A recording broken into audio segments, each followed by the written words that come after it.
Okay. Hello, everybody. Good afternoon and warm welcome to Leadership on the Hot Seat. And today, for our February Hot Seat event, we've got the fantastic and incredibly talented David WABOSO CBE. And a warm welcome to you, David. We've been planning this for so long. I am so excited. It is just at the right time. People in Wales heard you for the first time very briefly when you spoke at our Black History Wales 365 launch event, when the First Minister attended and the Deputy Minister and Chief Whip. So people were asking, when can we hear more about his leadership journey, his story? So I know I've been writing to you, hoping that we could organize it. And I'm so delighted. And the people who join our hot seat are particularly excited. So just to give you a little bit of a background before David speaks to us, he brings a decade of experience in leading capital investment and digital transformation projects. So David CBE was awarded by the Queen for his services to transport in London. David was the president of the Association of Project Management from 2015 to 2019. And until March 2019, he was the managing director of Digital Railway at Network Rail. And prior to that, was the capital programs director at the London Underground, and where he led the largest upgrade in the tube's history. So I was particularly excited. Every time I got onto the tube, I thought, our brother is at the top. Our brother is at the top. So I don't know if, like me, you've left Swansea, Wales, Nigeria, America, wherever you tune in from today to visit London, and you've been in the underground. Well, it's great to have somebody who had been at the helm of the tube. So warm welcome to you, David WABOSO. Thank you. It's a pleasure to be here. Thanks for asking me. Thank you. So everybody is excited to hear your story. So let's start from the very beginning, from when you were a young man growing up. Tell us a bit about your upbringing and tell us whether you actually grew up thinking, I'm just going to be this huge leader in the rail industry and I have a clear strategy of where I'm heading in terms of leadership. How did it all start for you? Yeah, it's a very interesting question because I think leadership sometimes is something that people don't aspire to. It tends to happen as they develop in their careers. I know some people from an early age say, I want to be a leader. I have a slightly different model of leadership. My model of leadership is one where I think a leader is a servant of the people, and your job is to provide the best environment and the best resources and to allow people to fulfill their potential, where you bring teams together from lots of different groups and you weld them together to maybe deliver fantastic things with a high degree of morale, and you obviously have a very inclusive style. That's not everybody's style of leadership. Some people's style of leadership is very different. It's one of maybe slightly self-centered, egotistical. Frankly, we see quite a lot of that, where people's style of leadership is all about the big I am. That's never been my style. In fact, it took me a very long time to ever start doing things like this, just because I'm not that type of person. And I guess that comes from, they say, show me the child, I'll show you the man. Certainly my upbringing with a very strong Nigerian father, who was a great role model professionally. He was brilliant in his field. The late Dr. Marcus Iwobi, who is an Eze, he was a traditional ruler. And he was a very, very eminent gynecologist and obstetrician. And so I always felt from an early age that the standard had been set for all of us, actually, in the family. And certainly I felt that too. So the concept of being anything other than successful at what you did was never an option, really, which, put a fair amount of pressure on you. I also went through, with many members of my family, the Biafran Civil War. And I think when you go through a war experience, that does weld you and change you forever. One of the phrases I use, if you're involved in a war, it changes you forever. It really does.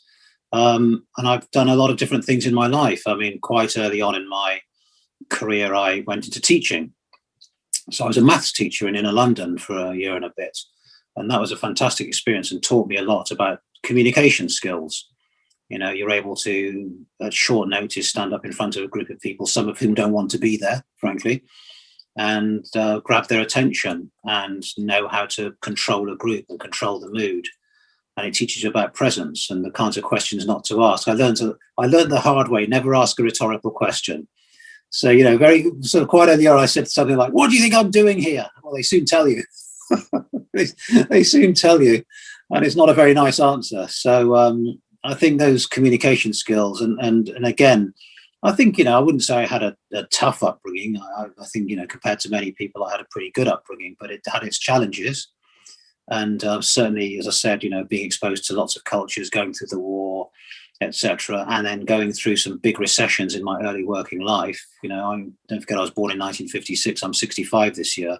So I was brought up in the 60s and the 70s and the 80s and the 90s, and we went through big recessions.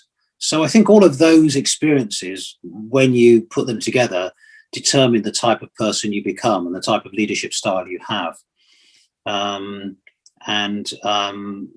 There were then things that happened during my professional career. For example, I think it's very important to have a strong professional foundation, because that becomes very important. When you're very busy, leadership is more management and dealing with people and stakeholders. You don't have the time then necessarily to fall back on understanding the details of the grassroots of your profession. So those early years are very important in really becoming very good at understanding your profession. And I always say to people, spend those early years, the first 5-10 years of career, really trying to understand everything there is about what you do, because you're never going to have the time to do that again. And it also gives you credibility in the field. I always say, when people used to come and present stuff to me, I started off by saying, look, you should assume I know as much as you do. Okay? So don't try and, I use no rude word, don't try and BS me. I said, I know as much as you do. Now, in many cases I didn't, but I wanted them to know that they were not talking to somebody they could just sort of, waltz around with management and lots of double talk. And the other thing I've done is I've learned, I early on, I decided that there was a lot I didn't know. And that what I was going to do was try and learn from all the great people. And I've been lucky enough to work with some very, very good people. And I decided I was going to learn from all of them. And I have this thing I counsel other people. I'm never going to talk about this later, but it's kind of what you should try and do is, as you go through life, when you work with great people, watch them and try and learn at least one thing in terms of what they do. Okay. So one example was, I think as a leader, leadership is tough. It's tough. There's no question about it. And one of the tough things about it is you have to deal with confrontation. Yeah. You have to deal with hostility. You have to be able to hold your ground. And I found that quite difficult. But there was a guy I worked with who was brilliant at having an argument in a way that you had an argument with him. You didn't even know you'd had an argument, but you did. And he did it in a way that you left. You were still very good friends. There was respect there, but you knew that he disagreed with you. And I tried to learn from him. So that's just an example of along the way, like a big Hoover, you're pulling things in. So you then become an amalgam as a leader of not only your childhood and your experience growing up in your formative years, but then all the different things you've seen and absorbed through the years. So you get to my age, but I've been working for over 40 years now. And I've just got this huge armory of people I've worked with that I pull those experiences out when they suit me. And of course, your personality then overrides all that. You do things in your own way. But nevertheless, I think it's very useful because we don't all have those skills, you see. So what you've got to do is say, borrow with pride. So that's my journey in a nutshell. I don't know if hopefully that answers the question. That is really, really interesting and insightful. I love that phrase, borrow with pride.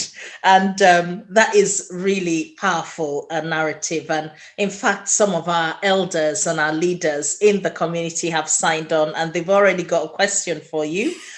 Lovely brother Umar Ali, who heads up, who's one of the leaders in the Somali community in Newport, asked a question. He said, can you tell us how long you actually spent in Africa? So what age did you leave? Because were those formative character building development?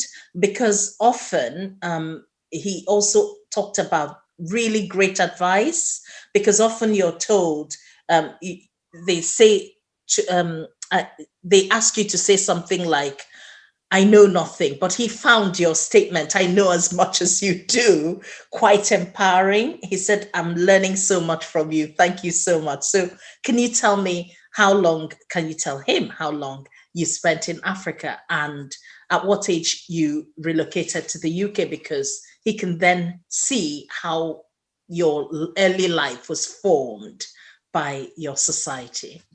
So if I just go through my life very briefly, I was born in London, where my father was a medical student at Guy's Hospital. That's where I was born, where he met my Gloucester mother. As my life started in March 1956. So I was always going to be a Guy's man. You know, my father was a Guy's Hospital medical student. I was born at Guy's. I should have gone to Guy's, but I'm so squeamish that you show me blood and I'll just run. You know, I am the worst person. I have what they call white coat syndrome. I don't like all that stuff, I have to say. So I didn't do that. So then I think from memory, my father qualified. He was doubly qualified as a doctor and a dentist, which is a story in its own right. And he went back to do his first kind of proper senior doctor job, or registrar job, I think, in Ibadan, the then University College Hospital Ibadan, in 1958. So I was 2 then, and we stayed there for 2 years.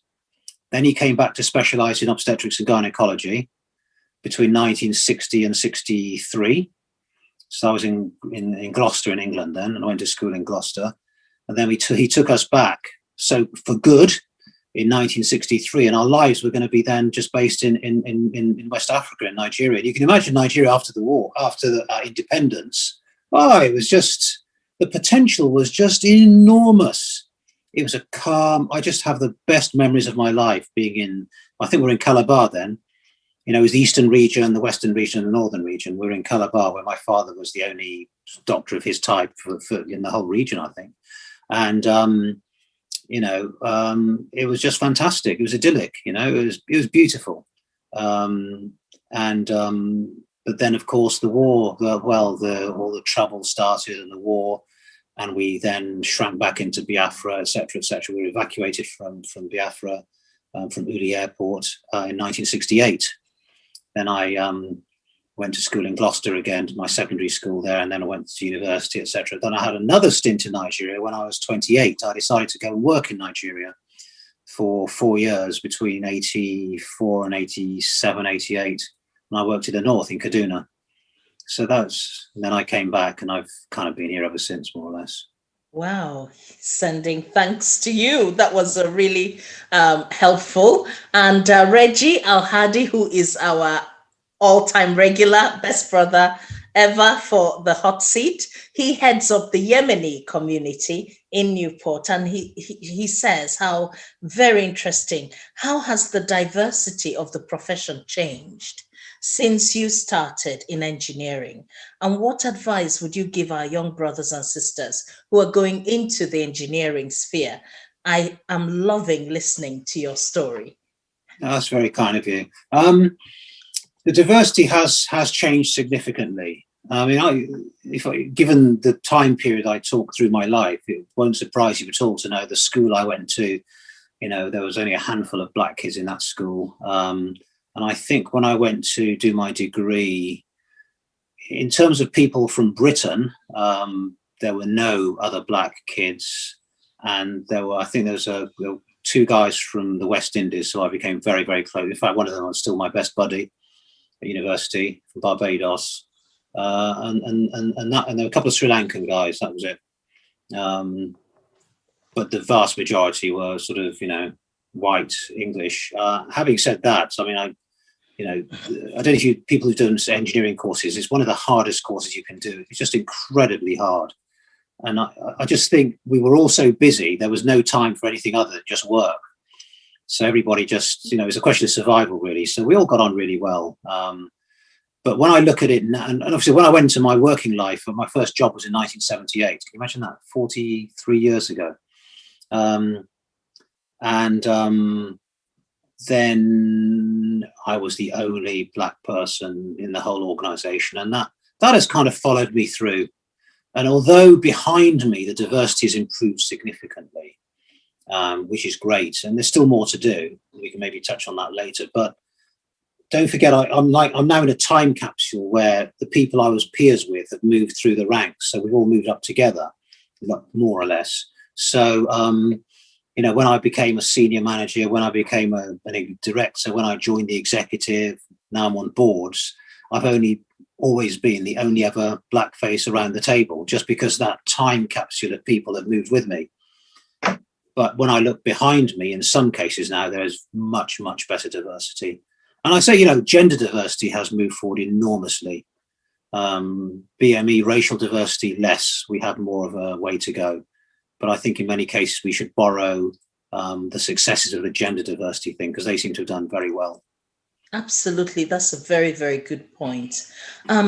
Talking about the lessons that you've learned in your leadership journey, Umar is suggesting if you haven't written the book of your life, please write it, because he said he'll be the first to buy it, just to inspire family members and the local community. So there we go. You already have a pre-order. So in terms of your top tips, if you could give us some 5 top tips from your own experience as a leader, for excellence in leadership, what would you say those are? Well, I think just building on what I've said, I think resilience is underrated. And I think especially so for the youngsters coming through now, they have to be, in many cases, the pressures are different. I'm not going to say they're more or less, because I think whatever pressures you have, the worst you've had. Do you see what I mean? I don't think pressures are relative. It's like pain, isn't it? The fact you're in pain is the worst pain you've ever had. That's true. But I think resilience is very important as we go through what are challenging times. And for me, I was always the kind of person, you knock me, I may cry a bit or scream a bit, but I'll get up and I'll carry on. And you knock me and I'll get up and I'll carry on, like a boxer. So I think resilience is important. I think the ability to listen, an underrated skill. I once worked with, back to borrowing with pride from people you've worked with. I worked with one of the best guys I've ever worked with, actually. He was MD of London Underground at the time. And he was always very quiet. And, his style was to come to meetings. Obviously, he was the boss, so he didn't need to say much, but that's not true of every boss, I have to say. And he'd come to meetings, he'd just sit there in a very inscrutable fashion. He'd just sit there and just let it go. Every now and then he'd say something, but in an hour he might talk for 5 minutes or 2 minutes. And I come to meetings where people talk for 45 minutes. And we said to him once, why do you never say anything? This is what he said, which I always said, David, I know what I know. I don't come to the meeting to tell you what I know. I've come to find out what you know, and I'll take that away. You see the model, he wanted to absorb stuff. And I think if we could all do that and realize that half of life is understanding what other people know. Wow. And I find listening is such an underrated skill, and we're forgetting how to do it. So when you're having conversations with people, the ability to just keep quiet and listen and then reflect, we're losing it. So I think as a leader, and it's a sign of security in yourself that you don't have to come there and talk a lot. Yeah. You've got the top job. Nobody's going to take it off you. So you don't have anything to prove. Just sit there and listen. And then what happens when you listen? People are, what I call the confessional in us takes over. It's amazing. People don't want to tell you stuff, but they will. It's just human nature. Exactly. It's, Father, I have sinned kind of thing. Yes. So you sit there quietly and suddenly all this stuff comes out. Yeah. So you find out a lot of stuff they didn't want to tell you, just because people don't like silence, you see. They sort of want to fill it. If you just talk a lot, you're not going to get that. Communication, the ability to communicate is so, and there's many different types of communication. There's your verbal communication. Can you talk with impact? Can you engage? Can you write with impact? I mean, yesterday morning, I had to write a report, and I just gave myself 2 hours. I said, I'm going to do this thing in 2 hours, and I did it. And I just think work expands to fill the space available. If you give yourself a time limit, you will do the job. So the ability to write, and the other, I'll tell you what, the other thing as a leader is reading. The volume of stuff there is now. I curse this modern day internet age in many cases, because the ability for people to just produce and send you thousands of pages. And what was it Oscar Wilde or Tom Stowe? I can't remember which one. Sorry, I sent you a long postcard. I didn't have time to write a short one. It takes effort to produce something that's succinct, concise. Laziness is, here's 10,000 pages, boss, read it. Because obviously you've covered everything in there, but why are you telling me that I've got to spend 3 days reading your stuff? Send me the stuff I can read in 15 minutes. Nevertheless, the ability as a leader to be able to read. My wife's, I can scan read stuff. I get a report. My eyes go, and you just pick up key words, key phrases. So I think those are the kinds of things. And as you're going through your leadership journey, these are all skills you'll develop. But I'm just trying to tell you the kinds of things that I think are important. Yeah. So resilience, communication skills of all types, listening, those are the kinds of things I think are very important, as well as this habit of just trying to hoover up the things that impress you, that you think will help your style. Wow. So everyone, you've heard it, resilience, the ability to listen. In fact, the phrase, this example that you've cited is incredible, because you said, I know what I know, and I'm here to know what you know. And, many times, and that's a big lesson for me, because I'm a very extrovert person myself, and I do enjoy talking. So we never have guessed, though. We never have guessed. So that's a huge lesson for me. Talk less, listen more. So who's with me on that one? And great communication. There was a statement you made there about work expands to fill the space available. So if you don't allow it too much time, it can fill the space that you give it. And how many of us actually have proper work-life balance? We overdo work to the detriment of our children and our families and the people who actually matter, who will miss us when we're not here.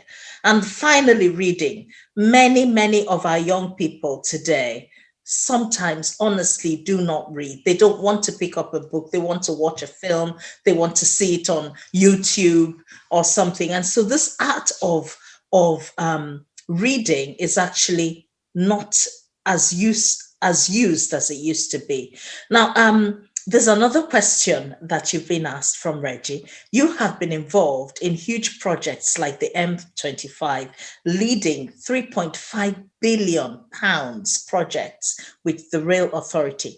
How do you cope with these pressures and demands? And my question is, how do you manage figures of that size? I mean, it's enough to blow a hole in my head. Honestly, I cannot cope with figures. So how did you do it, and how do you do it? And they are saying we could listen to you all day. Oh, so kind of you. Yeah. Thanks. Well, so on the how do you cope with big figures? It's a really good point, actually. And there's a danger, if you're not careful, that the big figures become a problem in themselves, because you think, well, what's another couple of thousand? It's going to get lost in the noise. And, I think you've got to have a mentality that every penny counts.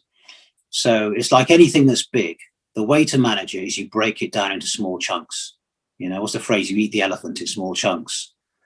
So you've got to break it down. And the art of project management, these are big projects, you just break them down into little bits and little bits. So the M25, you broke down into sections. Sections are broken down into subsections. Subsections are broken down into culverts, bridges, and carriageway. Carriageway is broken down to this section. You break it down into 100-meter sections. Then it's manageable. And then you can hold people to account for those small sections, and you give them sub-budgets and subsections of time. And then your job is to put it all together at the overview level. So you never deliver these big projects as one big lump. You deliver them as very small, discrete sub-projects that you then give to people to be held accountable to, because otherwise it just would never work. And the art of project management is that whole ability to bring things together and have that overview. We call it a portfolio when you look across several different things.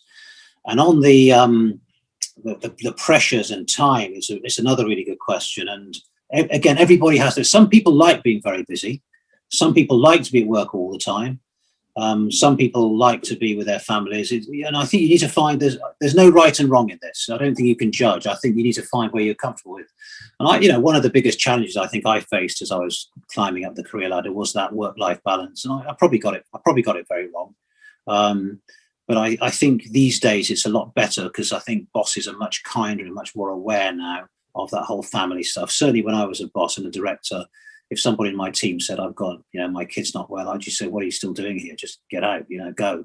So I try to be quite, it's not always been the case. I must admit, it's not always been the case. But so that's how you deal with these big projects and pressure. I think the other thing with pressure, I said this to somebody else the other day, is I think you've got to get quite good the higher up you go at being able to put things in their box.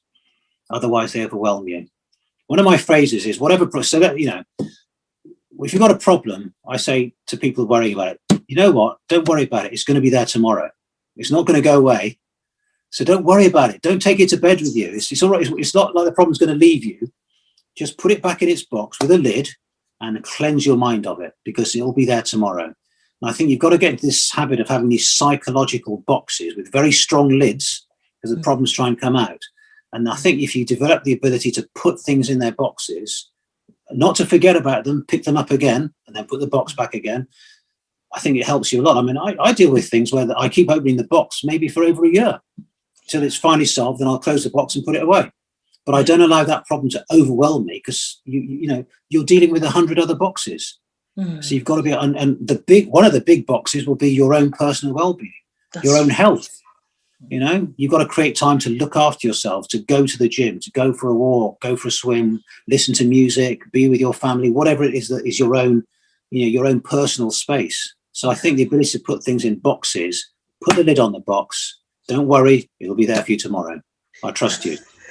That's a very, very good, that's honestly such a powerful advice that can be life-saving, because for many of us in the community, our work is 24/7.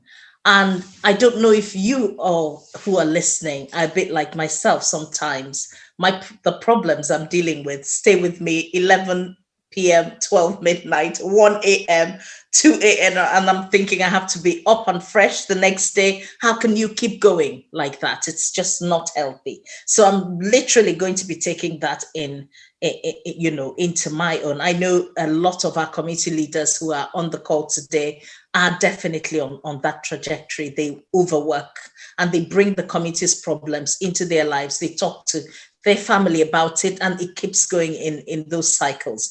Now, we have a question. What is digital transformation? That they've read all about you, and can you summarize it in a nutshell for someone who just doesn't know what that is all about?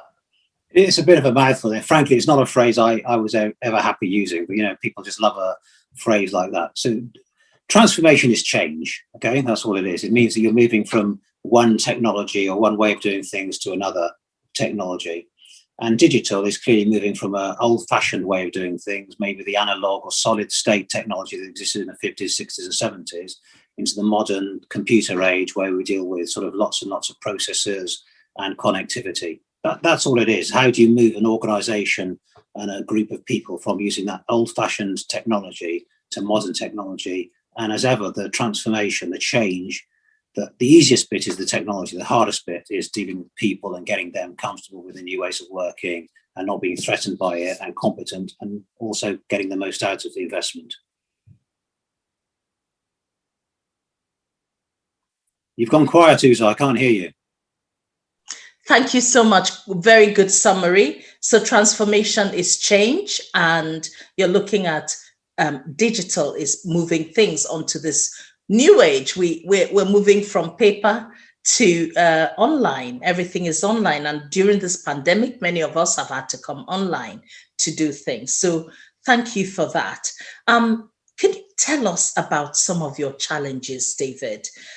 You are a Black father, mixed heritage dad who's raising young people.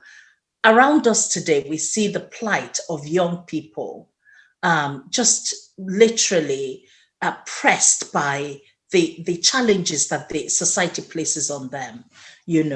What would you say to a young father who's a leader, how are you finding this era of our young, especially young Black men, and the challenges that they're going through, or other challenges that you may have come across as a leader in your own right? And how have you overcome them, or are you overcoming them? This is a very, very good question, Uzan. It's one that's we could talk for hours about, and I know we don't have hours. I think, as we said before, I think in many cases the challenges of growing up today are, in a sense, almost more difficult than the challenges I faced, just because you have social media and all the expectations that didn't exist when I was growing up. That said, I was reminiscing on a talk I did the other day about some of the things I've been through. And something. I mean, I don't think I grew up in the 60s. I was a kid in the 60s at school. And some of the things that were said to me would get people put in jail now or sacked. And I'm including at work as well. You know, talk about challenges. I remember my first job, I did a sandwich degree, which means you do 2 years at university, then a year in work experience, then you do a final year. So it gives you, when you come out with your degree, you've already got a year of working experience. It's brilliant. I really recommend it. So my sandwich course, so the year out was in 1977, just to age it, 1977. I think it was when Concorde was first flew. I was on a road project in Bristol, not far from you, just the other side of the river. And my boss at the time, it was just me and him. We were in a site hut together, and he was the most openly, violently racist person I've ever met. I was a 21-year-old kid, you know, and he was, let me tell you the way he behaved. There weren't many black people, there were a few. And if he saw somebody who was black, he would excitedly call all his mates to the window, say, come and look at this monkey, come and look at this monkey. And I was this young 21-year-old kid in the office on my own with him. And, you know, he used to pick the coldest possible day. I don't know if you know anything about engineering. We do surveying with something called a theodolite. It's this instrument you balance on tripods. But the thing is, you've got to level it up with these thumb screws. And I tell you what, on a cold day, they have a habit of like almost welding to your hands. And he used to pick the coldest day to send me out for like 6 hours. You know. Anyway, what saved me is there was another guy who wasn't in the office with me, but he was like a sort of inspector type walking up and down, called Percy, God bless him. And he saw what was happening, and he reported this guy to the boss, and within a day I was moved. So you would say that was prompt management action that was taken. But, you know, some of the things and the names I've been called growing up, and some of the things that have happened to me, you know, so I have had a lot of experiences that I wouldn't wish on anybody else. So as I said, I don't mourn for what we call the good old days. I don't mourn for them one bit. I think these days things are much better in that there's a much less tolerance of that type of behaviour and much more protection. But the things that saved me then and have stood me well as I progressed through the ranks have been that resilience, I think. And the other thing is, if something's not working for you, you know what? Move. Just move. Take yourself away from that. It's a bit like being in an abusive relationship. That's true. You stay in it too long. You always hope it's going to work out. The few rays of sunshine there are become the reason you're going to give it a go for another X years. You know what? If you're in an employment situation and it's not working for you, you need to realize that it's never going to get better. Just find an opportunity to leave. Yeah. And there are many opportunities out there. The other thing is, when an opportunity does come, grasp it with both hands. You know, just make sure you grab it. But that resilience served me well. Another challenge I had, I'll share with you, is I was working on one of my first railway projects. Now, to be fair, I did very, very well. I won UK Project Manager of the Year. I was the best project manager in the whole of the UK. And then I got sort of slightly well known.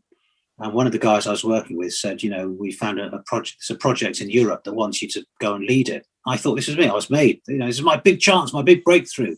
Got to the job offer stage, and the final stage, he came to see me and said, I've got bad news for you, David. They found out from your surname that you're black, and they don't want you to lead the project. Can you imagine how that made me feel? I could regale you with lots of these types of stories. So just to let you know that this has not been an easy journey. It's not been plain sailing. And although things are a lot better now, there have been some serious incidents along the way. So the advice I'd give is be resilient. Don't let things destroy you. Yeah. But on the other hand, it's good to have a moan. It's good to let it out. It's good to share your burdens with other people. You know, don't take it all in, because otherwise you'll lose it. But also, you know, when you are given something to do, even if you think it's slightly beneath you, but you feel the organisation is one you want to work with, take that opportunity.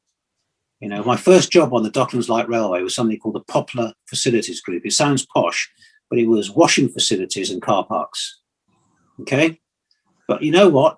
I made sure I delivered the best washing facilities and car parks in the world. And what I found out with car parking, especially in an organisation, you get the bosses really care about where they park their car. So I found a way to then talk to the MD about where he liked to park his car. I got to know him in a way that others wouldn't. And when I did it very, very well, by the time I left DLR, I was their most important project manager, and I was delivering multi-million-pound schemes. So that's an example of, although you think something might be beneath you, if you like the organisation, which I did, just do it to the best of your ability, and then you will become okay. Wow. Do you know, that reminds me, your story there reminds me of my stint in, though I studied law, did my bar exams and my solicitor's exams in Nigeria, and I was called to the Nigerian bar. My first job, when I couldn't get a job in the legal profession in Swansea, was selling toys in Toys R Us. And I was on that checkout. I had the biggest smile ever. And I remember working so hard. I never told them I was expecting a child, and I was climbing ladders and stocking shelves just not to lose the job. And I remembered winning the Employee of the Year, 1993, I think it was. So I remember when you said how hard you worked, and you know, your accolade is just incredible. So we've had a comment from Reggie. He says, what an inspiration you are. Wow. Because you could have so easily collapsed and given up, and we wouldn't be here talking to you today to inspire us and our young people. And you're so inspirational.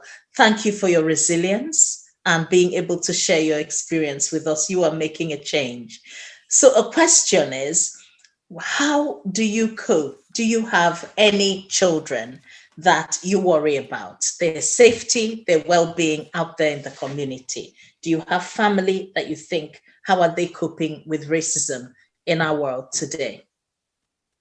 Yeah, the short answer is yes. Yes, I do. I think when you have kids, you worry about them all the time. You just hope that they all grow up safely and healthily and are happy. And that's what we all hope for all of our children. But I think, you know, especially when they're out at night, you do worry. But even in the daytime, you worry. And it's a concern. It's a concern. And all you can do is advise kids to take care, choose their friends carefully, and try and avoid dangerous places. But you know, it's easy to say but hard to do. You know, when you're young, you want to go to where the action is, and maybe people you think are okay, you know, your parents wouldn't approve of, but you think they're fantastic.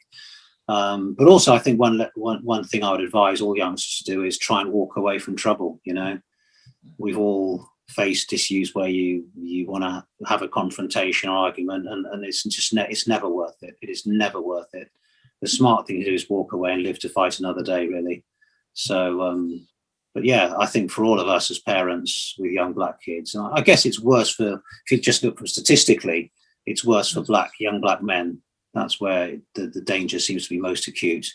It's something I think all of us with kids and relatives, so I've got, you know, nephews and nieces as well.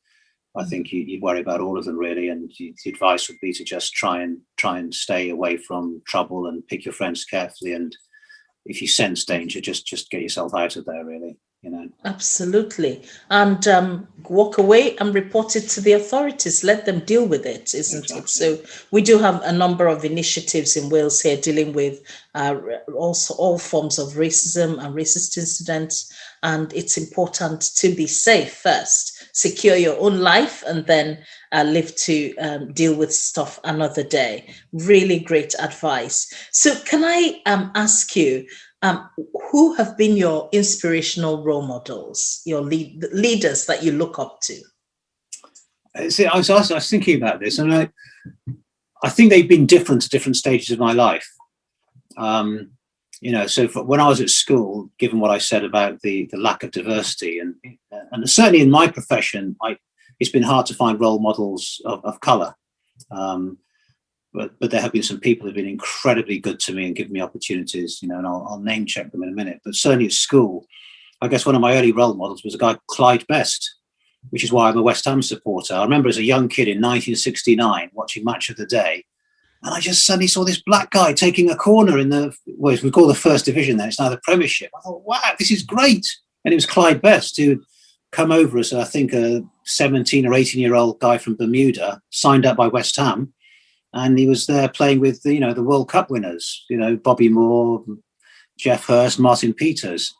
And I fell in love with the claret and blue shirt from that day, which is why I'm a season ticket holder with my son at West Ham up to this day. Obviously, Jimi Hendrix was a great hero of mine as I was growing up. Cool guy, played the guitar like nobody else could, and blazed a trail. And I think members of my family, I talk about my father, but other relatives I had who were doing well. You looked up to them.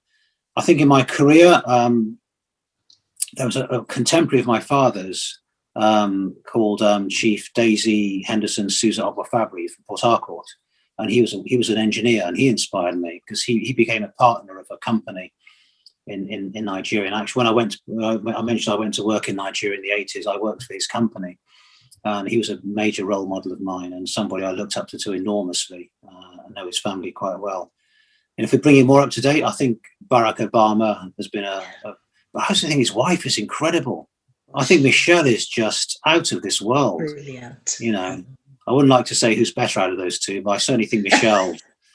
I mean, I watched with my wife. We watched Becoming on Netflix, and I was just amazed. She's just so good in many, many ways. She's an exceptional woman. Yeah. So different role models at different times. And I wouldn't say role models, but people who've helped me enormously. There was a guy called Mike Nichols, who I met in 1989. And he was the one who got me the job at Docklands Light Railway. And he recognized something in me that nobody else had seen. And he gave me a big opportunity. And I'll be forever grateful to him and his family.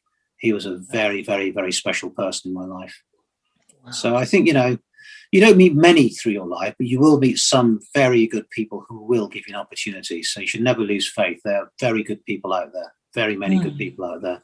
Just got to hope you come across them at key points in your life. Absolutely. Wow. This is a lot of people said commiserations to you on your West Ham support. And we're fourth in the table. Lots of people are laughing about that online and saying, oops, dear, not that one. They said, yes, Hendrix was a god. Yes, Michelle needs to run for president. And she is a solid woman. And loads more comments about some of what you're sharing. And finally, the last question that we have for you, David, I could talk to you forever.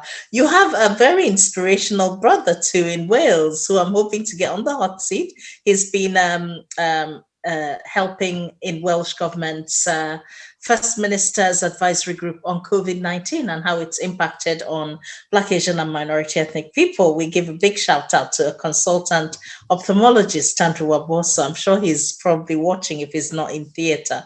But just to say, your family are just full of inspirational people. Your sister, and so many of your children are achieving incredible, great things. What is the most helpful advice you will give to anyone who wishes in this world to be a good leader? Like a one-liner statement, what would you say to them? Or a short phrase, what encapsulates good leadership to you, apart from the top tips that you gave to us? One of the I mean, there's something about being slightly humble. This is me, okay. I can't profess to speak for everybody at all, but this is just my experience and my perception. I think humility and, my father had a phrase: "Put your pride in your back pocket." I think it's very important. Don't be, be humble enough to learn, to do stuff, to graft, to pick yourself off the floor. So humility to me is a very important thing. And I think there's a famous golfer, maybe it's Gary Player, I can't remember. Somebody said, "How come you're brilliant?" He said, somebody said to him, "How come you're so lucky with your shots?" He said, "You know what? The harder I practice, the luckier I get." And I like that because I just think it's an unfashionable message, I know, but I'm sorry I've got to say it. Life is not easy. Success, unless you're one of these gifted people to whom life is just given, some people just sail through life because they're given lots of opportunity. But for most of us, we have to work extremely hard. So when you see people who are very good, most of the time it's because they put in the hard yards, they put in the practice, they put in the work. And they just keep practicing, and they keep, whenever I give a speech, even this one, I don't just come on it cold. Look, I've got notes here, and you work, nothing is easy. I never go to anything unprepared. I will always be wanting to give my best.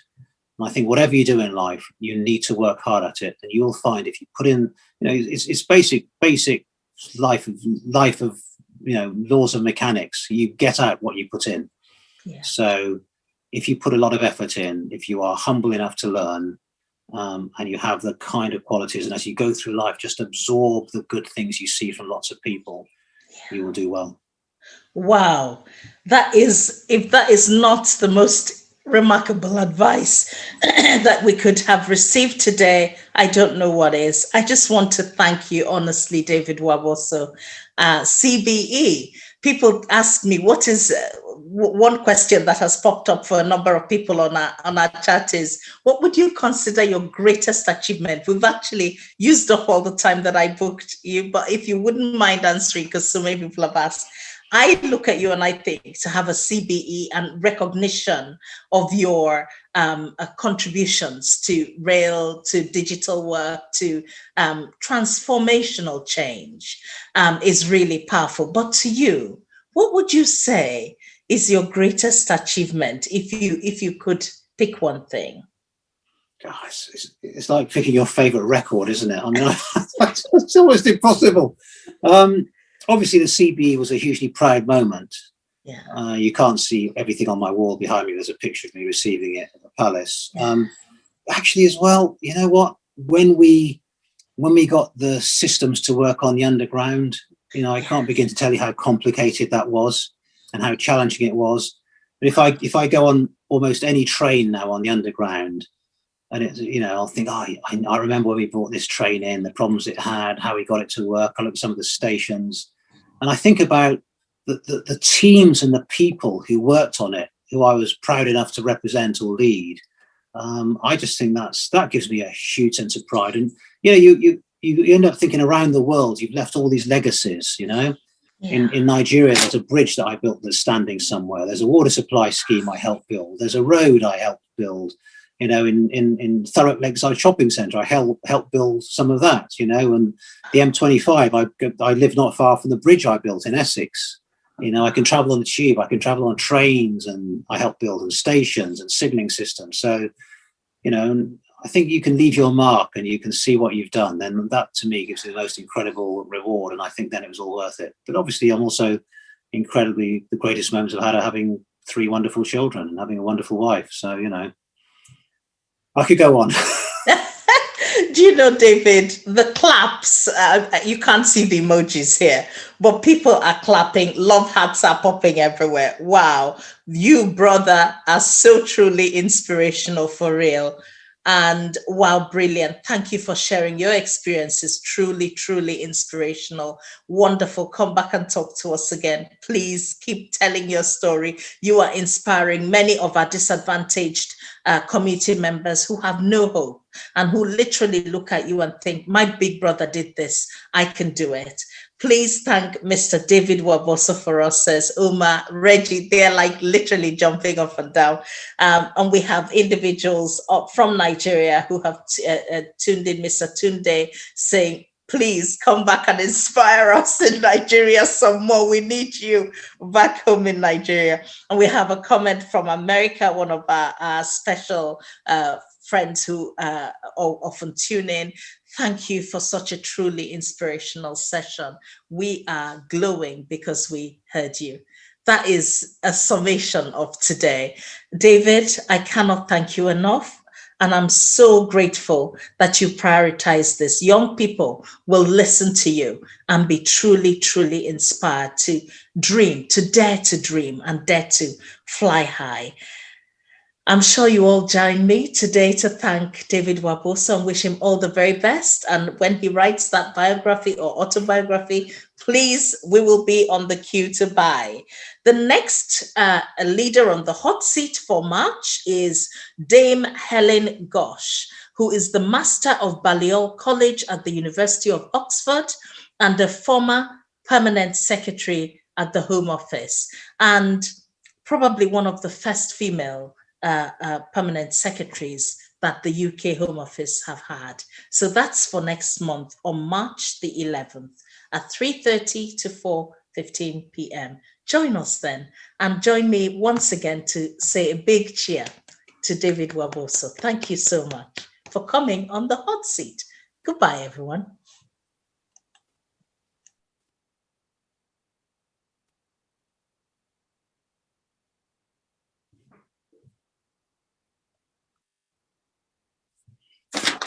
Oof.